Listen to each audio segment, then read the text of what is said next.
This is an Orienpet lily. It's a lily that is a hybrid between Oriental lilies and a trumpet lily. This is a more disease-resistant lily, and it stays in the ground and comes back religiously every year.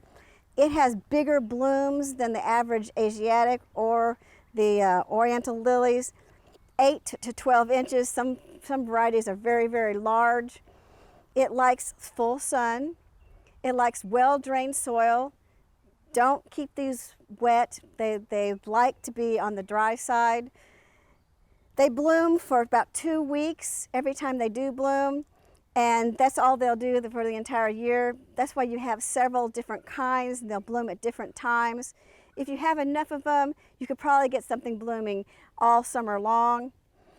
But these are very, very pretty. They're very sturdy, very large flowers, really eye-catching in the landscape. They like zones 3 through 9, which is a large part of the country.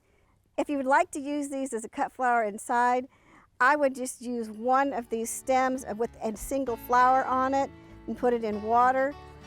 If you cut the stem, you're going to lose your 2 weeks of blooms with all the rest of the flowers coming out.